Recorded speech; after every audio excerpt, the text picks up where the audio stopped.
आणि ही लोक प्रत्येक दोन्ही निवडणुकीत वेगळं मतदान करतात. जसं उमेदवार समोर असेल तसं उमेदवाराला पाहून मतदान करणाऱ्याची संख्या इथं जास्त आहे. त्यामुळं लोकसभेला असं झालं म्हणून विधानसभेला होईल असं काही समजण्याचं कारण नाही. 70,000ची लीड आता 32,000वर आली, त्यात 11,000 मतं पिपाणीला पडली, म्हणजे तसं लीड 21,000च आहे. त्यामुळं त्याचं फार मला काही वाटत नाही. मात्र तुमची उमेदवारी जाहीर झाल्यानंतर जे पक्षाचे ज्येष्ठ नेते आहेत, माजी आमदार दरेकर यांच्यासह 150 लोकांनी राजीनामा दिला आणि तुमच्या विरोधात संताप व्यक्त केला. विशेष म्हणजे ही उमेदवारी डीलची उमेदवारी आहे असं देखील त्यांनी बोललं. असं आहे की कार्यकर्ते बोलत असतात रागाच्या भरात नेत्यावर प्रेम व्यक्त करण्यासाठी, ते बोलले असतील. पण दरेकर नानांचं माझं अनेक वेळा बोलणं झालंय. इच्छुक राम खाडे असतील, दरेकर नाना असतील, अण्णासाहेब चौधरी असतील, त्याच्यानंतर बापूसाहेब डोके असतील, हे सगळे उमेदवार, महेश थोरवे असतील, असे आम्ही 12-13 उमेदवार होतो. आणि बाहेरचा उमेदवार आयात करू नका, आमच्यापैकी एकाला उमेदवारी द्या, असं ह्या सगळ्यांचं एकमत झालं होतं. एन एल जाधव आपले पाठवण्याचे असतील, ह्या सगळ्यांचं. तर त्याच्यामध्ये पवार साहेबांना आणि जयंत पाटील साहेबांना, सुप्रियाताईंना, ह्या सगळ्यांनी हीच भूमिका मांडली की आम्ही कसे योग्य आहेत किंवा आम्ही योग्य नसूल तर आमच्यापैकी कुणाला तरी द्या. आता पवार साहेबांनी मला उमेदवारी दिली, त्याच्याबद्दल त्यांना वाईट वाटण्याचं काही कारण नाही. ठीक आहे, रागाच्या भरात ते बोलले असतील. त्यांनी दुसरी टीका करत असताना राष्ट्रवादी शरद पवार गटामध्ये गटबाजी आहे. रोहित पवारांचा गट वेगळा, जयंत पाटलांचा गट वेगळा आणि साहेबांचा गट वेगळा, आणि त्या गटबाजीच्या यातूनच रोहित पवारांना शह देण्यासाठी किंवा त्यांना त्या ठिकाणी पराभवाच्या अनुषंगाने व्हावं यासाठी तुम्हाला इथं उमेदवारी दिली, काहीतरी मॅनेजमेंट केलं असं देखील त्यांचे आरोप. ह्या उमेदवारीचा त्यांच्या पराभवाचा काही संबंध? दरेकरांना मानणारा खूप मोठा वर्ग आहे. ठीक आहे ना, मग तो वर्ग पवार साहेबांनाच मतदान करेल ना. पण त्यांनी बंडाचा झेंडा हातात घेतलाय. बंडाचा झेंडा हाती घेतला तर ते होईल ना. आता शेवटी असं आहे की मला जर उमेदवारी दिली तर मी पक्षासोबत नसता मी बंड करेल. उद्या आमची उमेदवारी जर कट झाली असती आणि त्यांना उमेदवारी मिळाली असती तर आम्ही काम केलंच असतं. आतापर्यंत पक्षाने जे उमेदवार दिले त्याच्यासोबत आम्ही राहिलोच ना. असं आहे की पक्ष 13 लोकांना उमेदवारी देऊ शकत नाही. 13 मधून पवार साहेबांना उमेदवारी देताना ते महाराष्ट्र मराठवाडा डोळ्यासमोर ठेवून विचार करतात. आता मराठवाड्यात त्यांना एक अल्पसंख्याक उमेदवार देणं भाग होतं. अल्पसंख्याक उमेदवारी देत असताना ज्या मतदारसंघामध्ये अल्पसंख्याकांची फक्त 20,000 ते 21,000 संख्या द्यायचा होता तर बीडला द्यायचा होता असं देखील त्यांचं म्हणणं. असं आहे की हा बीड जिल्हा विचाराला मानणारा जिल्हा. 20-21,000 ही संख्या तशी त्यांना संख्या चुकती त्यांची, मला माहिती आहे किती आहे, पण ठीक आहे, ते भाग नंतरचा. जयदत्त अण्णा क्षीरसागर, संदीप भैया क्षीरसागर, केशर काकू क्षीरसागर ह्यांचे सगळे मिळून जिल्ह्यात 2,000 मतं नाही. पण या जिल्ह्याने केशर काकूला 3 वेळा खासदार केलेलं आहे, जयदत्त अण्णाला 3 वेळा आमदार केलेलं आहे, संदीप भैयाला आमदार केलेलं आहे, नगराध्यक्ष केलेलं आहे. असं आहे की तुमची मतं किती आहेत ह्याला फार महत्व नाही. तुमच्या समाजाची तुम्ही लोकांच्यासाठी काय काम करता हे जास्त महत्वाचं आहे. त्यामुळं हा जिल्हा जर केशर काकूला खासदार करू शकतो तर महबूब शेखला आमदार करायला काही अडचण नाही. त्यामुळे हे काय जातीच्या गणितावर निवडणुका होतात असं जर कुणाला वाटत असलं तर मला वाटतं ते चुकीचं आहे. मग लोकसभा निवडणुकीत पाहिलंच की आपण ते. हे बघा, लोकसभा निवडणुकीच्या बाबतीत माझं अजूनही ठाम मत आहे, इथं जातीच्या गणितावर मतदान झालं नाही. इथं सरकारवरचा रोष निघालेला आहे. हा रोष कसा निघाला तर इथं देवेंद्र फडणवीसांनी ज्या पद्धतीनं मनोज जरांगे पाटलाचं आंदोलन हाताळलं त्यामुळे मराठा समाजाचा रोष भाजपावर होता. नरेंद्र मोदींनी मुस्लिम समाजाच्या विरोधात जे धोरणं राबवली त्याच्यामुळे भाजपावर मुस्लिम समाजाचा रोष होता. आणि संविधान बदलण्याची जी भाषा भाजपने केली त्यामुळे संविधान प्रेमी जी जनता आहे त्याचा रोष होता. आणि हा सगळा रोष भारतीय जनता पार्टीवर होता, उमेदवारावर नव्हता. तर इथंच आपण म्हणलो पंकजाताई आणि बजरंग बाप्पा सोनवण्याची असं जी जाहीर चर्चा करायची जी गुपित करतात की इथं वाद झाला मराठा वंजारा. बरं ठीक आहे, इथं पंकजाताई वंजारी समाजाच्या होत्या, बजरंग बाप्पा मराठा समाजाचे होते म्हणून इथं वाद झाला हे मी मान्य केलं असतं. फक्त पंकजाताई पडल्या असत्या तर शेजारच्या उस्मानाबादला जावा, अर्चना पाटील कोण आहेत, पद्मसिंह पाटलाच्या सुनबाई आहेत. अर्चना पाटलांचा पराभव 3,26,000 मतांनी झाला साहेब. मग त्या मराठा नाहीत का? मग त्यांना का पडलं? रावसाहेब दानवे केंद्रीय मंत्री 1,40,000 मतांनी पराभव झाला. आणि सभेतला जो फॅक्टर होता तो ह्या विधानसभेत चालणार नाही असं वाटतं. असं आहे की फॅक्टर हा विधानसभेत पण चालणार, पण फॅक्टर कोणता आहे हे समजून घ्या.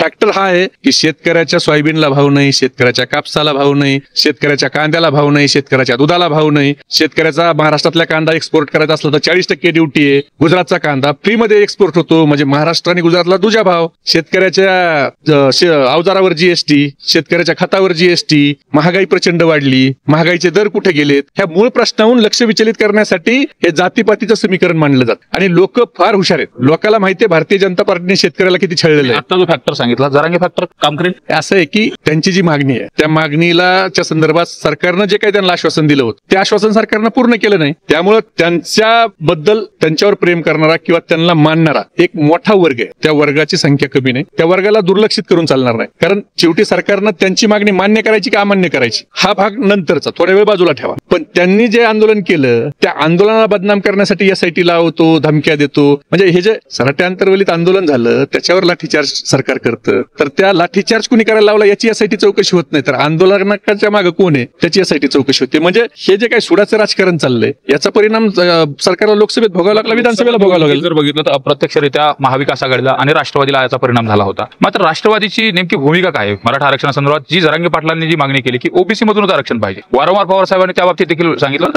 नेमकी भूमिका काय? तुम्ही तर त्यांना आश्वासित करणार आहेत. त्याच्याबद्दल शरद पवार साहेबांनी फार स्पष्ट भूमिका मांडलेली आपल्या चॅनलने दाखवलेली. जरांगे पाटलाच्या भूमिकेला पवार साहेबांनी पाठिंबा आहे असं सांगितलं. तुमच्या चॅनलवर दाखवले ना. आता मी त्या पवार साहेबांनी भूमिका मांडल्यावर मी काय वेगळं सांगणार आहे? मात्र लोकांना आश्वासित करणं तुमचं काम आहे. काय आश्वासन हे असेल? बघा, एखादी भूमिका मांडणं हे पक्षाचं काम आहे आणि पक्षाच्या अध्यक्षांनी भूमिका मांडली, त्यामुळे पक्षाच्या अध्यक्षापेक्षा मी पुढे जाणार नाही. तर पक्षाच्या अध्यक्षांनी त्यांच्या मागणीला पाठिंबा देण्याची भूमिका मांडलेली आहे. मात्र आपण बघितलं की मागच्या निवडणुकीमध्ये बऱ्याच गावामध्ये आडवा आडवीचं वगैरे झालं होतं. बऱ्याच नेत्यांना गावात सुद्धा येऊ दिले नाही. तशा पद्धतीचं आता वातावरण वाटतंय का? नेमकं आता तुम्ही बहुतांश गावामध्ये फिरताय. नाही, आई बघा, आता काय तसं वातावरण आहे असं काही मला दिसलं नाही. पण मुळात मागणी अशी, ते वातावरण का त्यावेळेला चिघळलं हे याच्या मागचं कारण समजून घ्या. एखाद्या ज्या ठिकाणी आंदोलकाच्यावर लाठीचार्ज करायचा, शेवटी महात्मा गांधींनी माणसाला सरकारकडनं आपल्या मागण्या मान्य करून घ्यायसाठी कोणता मार्ग दाखवलाय? तर शांततेच्या मार्गाने आंदोलनाचा मार्ग दाखवला. लोकशाही मार्गाने शांततेनं आंदोलनाचा मार्ग दाखवला. महामानव डॉक्टर बाबासाहेबांच्या घटनेने तो अधिकार दिलाय. मग तिथं आंदोलन होत असताना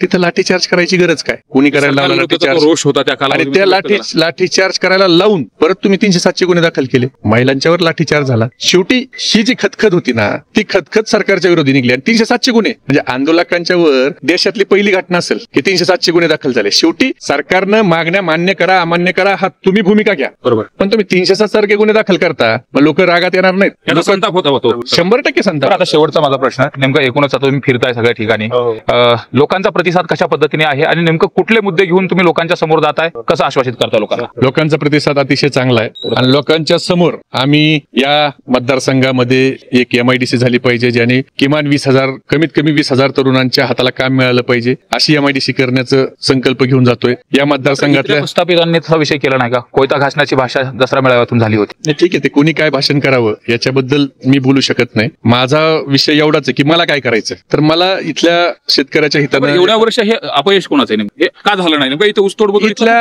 आमदारांचं, जे आमदार म्हणून लोकांनी निवडून दिले हे काम आमदारांचे, जे आमदार म्हणून झाले त्यांना हे सुचायला पाहिजे होतं की आमदारकी ही लोकांच्या सेवेसाठी असती. पण नंतर आमदारांना असं वाटतं की आमदारकी ही लोकांच्या सेवेसाठी नाही तर ती टक्केवारीसाठी असते. तर शेवटी आमदारकी कशासाठी आहे आणि मला आमदारकी का वापरायची हे लोकप्रतिनिधी ज्याला निवडून दिलं त्याच्या लक्षात यायला पाहिजे. आपण पाहिलं महबूब शेख यांनी एक अजेंडा घेऊन आता समोर येत आहेत आणि आष्टी मतदारसंघातले जे मूलभूत प्रश्न आहेत त्या समस्या सोडवण्याच्या अनुषंगाने आमदार व्हायचं ठरवलेलं आहे. त्यामुळे जनता नेमकी 23 तारखेला गुलाल कोणावरती उधळणार हे आपल्याला पाहावं लागणार आहे. मात्र प्रत्येक उमेदवार मतदारसंघामध्ये जातोय, मतदारांना आपले मुद्दे सांगायचा प्रयत्न करतोय. मात्र जनता ही चाणाक्ष आहे, काय ठरवेल हे 23 तारखेला समजेल. कॅमेरा प्रकाश जाधव सोबत सुरेश जाधव, न्यूज 18 लोकमत, बीड. बीडच्या आष्टी मतदारसंघात राष्ट्रवादी शरद पवार गटानं महबूब शेख यांना उमेदवारी दिली आणि त्यांनी प्रचाराला देखील सुरुवात केली. गावभेटी दौरा करताय आणि तिकीट भेटल्यानंतर पहिली प्रतिक्रिया काय? असं आहे की माझ्यासारख्या सामान्य कुटुंबातल्या तरुणाला आदरणीय शरद पवार साहेबांनी विश्वास दाखवून विधानसभेची उमेदवारी दिली आणि ते पण पहिल्याच यादीत. म्हणजे अनेक लोकांच्या तिकिटासाठी दमछाक होत असताना माझ्यासारख्याला साहेबांनी पहिल्या यादीमध्ये स्थान देणं हे माझ्यासाठी खूप मोठी गोष्ट आहे. त्यासाठी साहेबांचे मानावे तेवढे आभार कमीच आहेत. मात्र तरुणांना संधी द्यायचं ठरलं होतं, तुम्हाला देखील या ठिकाणी संधी दिली गेली. पवार साहेबांचं नेमकं विजन काय आणि कशा पद्धतीनं 2024च्या विधानसभेमध्ये तरुणांचे चेहरे दिसतील? असं आहे की आता तुम्ही बघा, माझ्या सहित अनेक तरुण चेहरे आहेत. अमित भांगरे एक आहे, योगेंद्र पवार आहेत, रोहित पाटील आहेत, असे अनेक तरुण चेहरे हे आता या निवडणुकीत साहेबांनी उभा केलेत. आणि साधारण शरद पवार साहेबांचा दूरदृष्टीचे नेते म्हणून पवार साहेबांच्याकडे सगळा महाराष्ट्र बघतो. तर पुढच्या 10-20 वर्ष राजकारण करणारी एक तरुण पिढी ही तयार करण्यावर नेहमी साहेबांचा भर असतो. 99ला देखील साहेबांनी जयंत पाटील साहेब, अजितदादा, R.R. आबा, भुजबळ साहेब, विजयदादा मोहिते पाटील, पद्मसिंह पाटील अशी एक पिढी उभा केली होती. तसाच प्रयोग आता साहेब 24च्या निवडणुकीत देखील करतायत. अनेक तरुणांना नौख्यांना संधी देऊन त्या ठिकाणी त्यांना कसं पुढे घेऊन जाता येईल याचा ते साहेबांचा प्रयत्न आहे. आष्टी मतदारसंघ हा प्रस्थापिताचा गड आहे, तो भेदण्याच्या अनुषंगाने कशी रणनीती आहे? असं आहे की बघा, रणनीती तर आता ती काही जाहीर सांगण्याचा विषय नाही, पण प्रस्थापिताचा गड,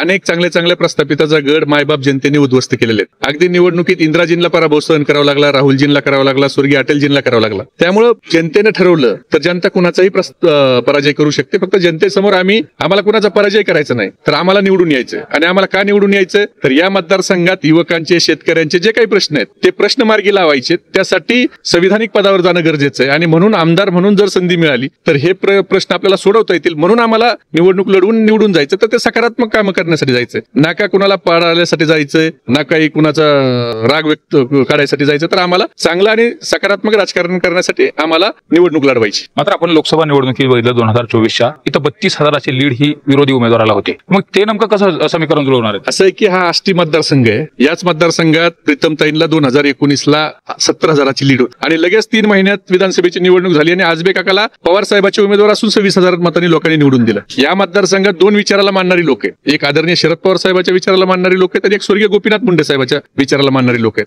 आणि ही लोक प्रत्येक दोन्ही निवडणुकीत वेगळं मतदान करतात. जसं उमेदवार समोर असेल तसं उमेदवाराला पाहून मतदान करणाऱ्याची संख्या इथं जास्त आहे. त्यामुळं लोकसभेला असं झालं म्हणून विधानसभेला होईल असं काही समजण्याचं कारण नाही. 70,000ची लीड आता 32,000वर आली. त्यात 11,000 मतं पिपाणीला पडली. म्हणजे तसं लीड 21,000च आहे. त्यामुळं त्याचं फार मला काही वाटत नाही. मात्र तुमची उमेदवारी जाहीर झाल्यानंतर जे पक्षाचे ज्येष्ठ नेते आहेत, माजी आमदार दरेकर यांच्यासह 150 लोकांनी राजीनामा दिला आणि तुमच्या विरोधात संताप व्यक्त केला. विशेष म्हणजे ही उमेदवारी डीलची उमेदवारी आहे असं देखील त्यांनी बोललं. असं आहे की कार्यकर्ते बोलत असतात रागाच्या भरात नेत्यावर प्रेम व्यक्त करण्यासाठी, ते बोलले असतील. पण दरेकर नानांचं माझं अनेक वेळा बोलणं झालंय. इच्छुक राम खाडे असतील, दरेकर नाना असतील, अण्णासाहेब चौधरी असतील, त्याच्यानंतर बापूसाहेब डोके असतील, हे सगळे उमेदवार, महेश थोरवे असतील, असे आम्ही 12-13 उमेदवार होतो. आणि बाहेरचा उमेदवार आयात करू नका, आमच्यापैकी एकाला उमेदवारी द्या, असं ह्या सगळ्यांचं एकमत झालं होतं. एन एल जाधव आपले पाठवण्याचे असतील, ह्या सगळ्यांचं. तर त्याच्यामध्ये पवार साहेबांना आणि जयंत पाटील साहेबाला, सुप्रियाताईला, ह्या सगळ्यांनी हीच भूमिका मांडली की आम्ही कसे योग्य आहेत किंवा आम्ही योग्य नसूल तर आमच्यापैकी कुणाला तरी द्या. आता पवार साहेबांनी मला उमेदवारी दिली.